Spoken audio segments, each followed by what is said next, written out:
¿Sabías que un simple gesto o una frase inocente pueden provocar grandes malentendidos al hablar español? Conocer las diferencias culturales no solo mejora tu comunicación, sino que abre puertas a relaciones más sólidas y auténticas. Acompáñame a descubrir cómo evitar estos errores y comunicarte eficazmente en español. Imagina que saludas con un gesto cotidiano en tu país, pero en algunos países hispanohablantes puede ser interpretado de manera negativa. Por ejemplo, levantar el pulgar es algo positivo en España, pero en otras regiones puede tener significados ofensivos.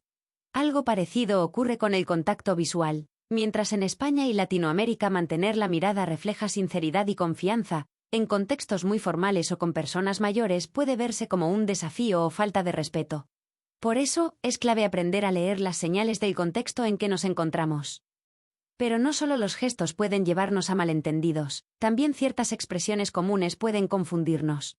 Dirigirse de tú a un superior en un ambiente profesional podría parecer amistoso para algunos, pero poco apropiado o irrespetuoso para otros.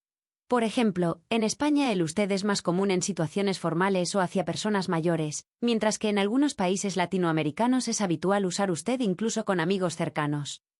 Veamos ahora una situación real. Imagina que un extranjero entra a una reunión laboral en México haciendo bromas informales, como haría en su país para romper el hielo.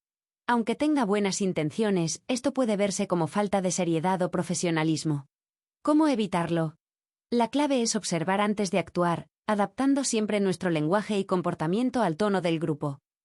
También el humor puede generar confusión. La ironía es común en España, pero en algunas regiones puede interpretarse literalmente, generando situaciones incómodas. Ante la duda, es recomendable utilizar un lenguaje claro, evitar dobles sentidos y observar cómo reaccionan las personas para ajustar nuestra manera de comunicarnos.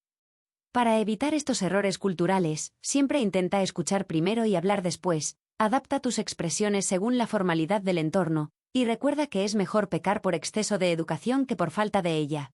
Si cometes un error, no te preocupes, reconocerlo con humildad y aprender de él te hará avanzar rápidamente en tu dominio del español. En resumen, presta atención a los gestos que realizas, ten cuidado con las expresiones que usas y adáptate siempre al contexto cultural que te rodea. Así, no solo evitarás malentendidos, sino que lograrás comunicarte de forma más eficaz, natural y auténtica. Ahora, te invito a reflexionar, ¿alguna vez viviste una situación incómoda por un malentendido cultural? ¿Qué aprendiste de esa experiencia? Comparte tu opinión o dudas en los comentarios, y recuerda que tienes en la descripción del vídeo un enlace a un artículo para profundizar aún más en este fascinante tema.